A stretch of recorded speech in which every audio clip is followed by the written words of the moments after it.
Apa yang kalian ajarkan di PT itu? Seperti kita angkat beban, tes lari-lari, sampai Taiwan nggak ada gunanya. Yang terpenting itu bahasa Remisa, sampai sini itu. Halo Remisa, Assalamualaikum warahmatullahi wabarakatuh. Kembali lagi bersama saya Esa Production. Oke Remisa, di kesempatan kali ini saya akan memberikan tips kepada rekan-rekan Remisa semuanya, khususnya calon TKI Taiwan yang mau daftar kerja di Taiwan, khususnya itu sektor formal. Di sektor formal ini Remisa banyak sekali peminatnya. Walaupun Taiwan ini hari ini ekonominya belum benar-benar baik, iklim pabrik belum benar-benar pulih, tapi yang di Indonesia Raya itu banyak sekali Remisa yang mau daftar ke sini.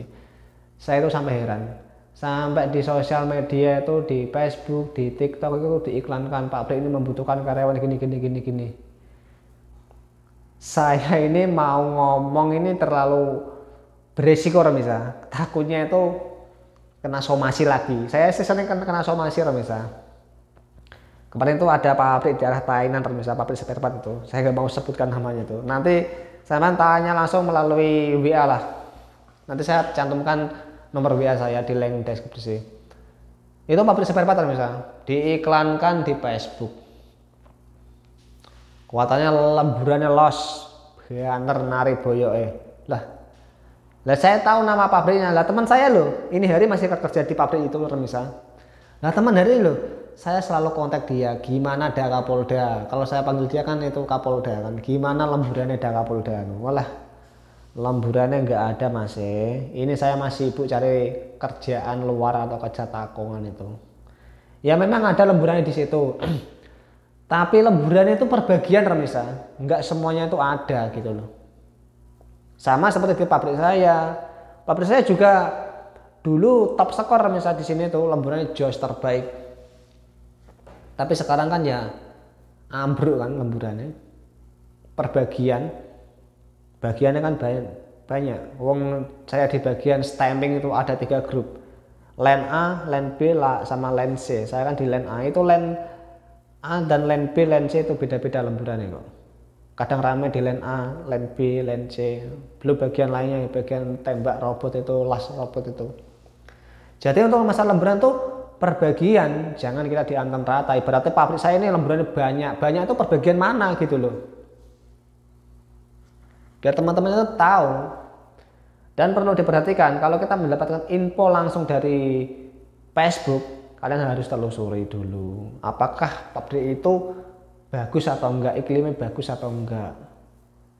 Jangan kalian langsung daftar, masuk DP masuk, pabriknya enggak sesuai yang kalian harapkan, kalian rugi Remisa. Karena apa? Kalian masuk ke Taiwan ini biayanya gede Remisa. Minimal itu 60 juta, masih ada potongan Cina Trust. Nah, sekarang ugal-ugalan Remisa. Potongan Cina Trust 60 juta itu masih ada potongan Cina Trust. Itu terlalu mahal Remisa. Ini biaya ini masih sama seperti waktu pandemi itu. Waktu pandemi kan ada karantina kan. Karantina kan dibebankan sama si calon TKI kan. Nah sekarang sudah mereda, sudah hilang pandemi itu. Nah kenapa kok biayanya kok masih di angka segitu? Ini menjadikan ajang bisnis bagi calon, bagi apa itu? PJTKI sponsor itu Remisa. Jadi sebagai ajang menghasilkan uang di situ itu. Memang kalau untuk sektor konstruksi agak murah, biayanya 30 juta. Kemarin saya itu ketemu sama anak Magetan Remisa di Taipei sana. Saya mau videokan itu nggak keburu itu, dia mau pas posisi rame Remisa, juga singkat. Saya tanya, itu dia masuk ke Taiwan itu 30 juta Remisa, masih ada potongan Cina Trustnya itu kalau kurang lebih sih 8 bulan Cina Trust itu. Bangunannya nggih dekat dengan stasiun MRT Yuanshan itu, jalur merah itu Remisa. Sabtu Minggu juga kerja dia, tapi liburnya digilir Remisa. Itu kalau teman-teman mau nyerang ya nyerang di sektor konstruksi aja Remisa, itu lebih murah. Jadi begitu. Ada lagi yang di sosial media tuh mah agak konyol itu, waktu pelatihan kerja ya, ini perlu menjadi perhatian itu. Ya saya emang nggak mau mengomplain sih, tapi saya mau memberi masukan. Apa yang kalian ajarkan di PT itu, seperti kita angkat beban, tes lari-lari, sampai Taiwan nggak ada gunanya. Yang terpenting itu bahasa misal sampai sini itu. Yang teman itu bahasa itu digembleng biar sampai sini nggak hahohihe, nggak pakai bahasa isyarat. Memang ada yang bilang apa yang diajarkan di PT bahasa itu sampai Taiwan nggak ada gunanya. Ya memang logatnya itu ya agak berbeda tipis lah, misalnya 11-12. Tapi minimal kita kan harus tahu dasar-dasarnya bahasa. Ibaratnya kalau kita suruh menghitung barang ini, masa kita nggak tahu? Ya minimal ya kita harus bisa berhitung 1 sampai 10. I, e, san, se, uli, uci, paju, se gitu ibaratnya. Satuan, puluhan, ratusan. Karena sampai sini itu berguna misal. Bukan masalah kita suruh angkat beban dan lari gitu. Saya dulu di PT seperti itu misal. Suruh angkat beban dan lari, wes latihannya seperti mau masuk tamtama angkatan darat, weh. Lah sampai sini nggak ada gunanya remisah meyuyung, wes tenang remisah. Makanya kalau saya lihat di Facebook itu latihannya, ya ini apa itu angkat beban 50 kilo lah sampai sini loh. Suruh kerja mandor loh. Kerjamu wes how good no. Wes nggak perlu angkat beban.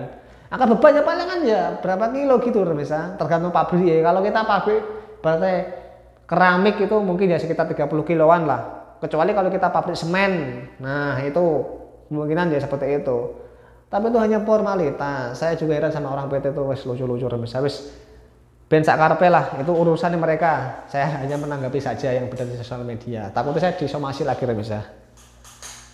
Karena apa? Saya ini ya memberikan informasi yang seadanya sampai sini gitu. Kecuali kalau kita interview langsung sama pihak si majikan itu, ya minimal kita harus meyakinkan lah. Di video saya sebelumnya sudah saya jelaskan misal kalau untuk masalah itu mengenai apa itu tips bagaimana lolos interview yang baik itu ada. Nanti kalian cari di scroll. Mau saya bahas lagi ya sudah saya bahas, ngapain saya bahas lagi gitu. Di video lama sudah ada misal. Nanti kalian cari sendiri.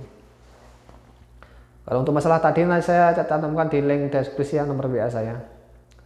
Biar kalian biar saya aman dari somasi misal.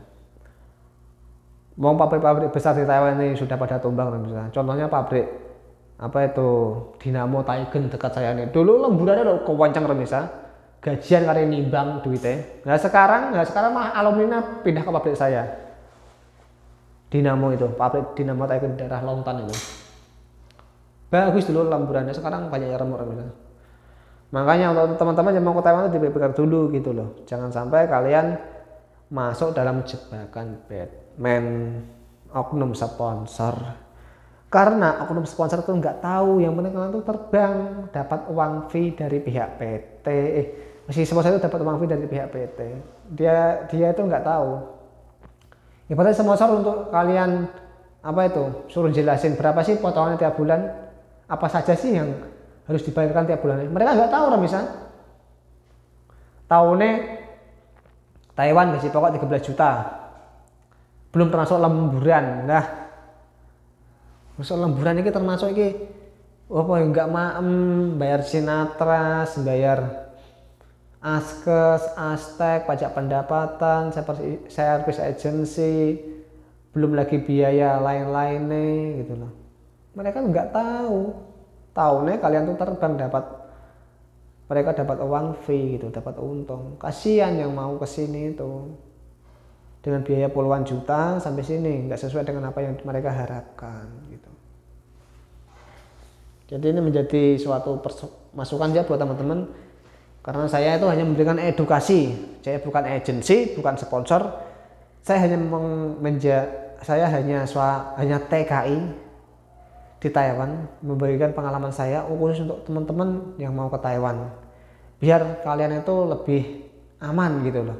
Biar lebih memahami informasi apa yang sebelum kalian datang ke Taiwan. Oke, begitu ya Remisa. Terima kasih sudah menonton. Apabila ada pertanyaan silahkan tambahkan di kolom komentar. Wassalamualaikum warahmatullahi wabarakatuh. Salam TKI Taiwan.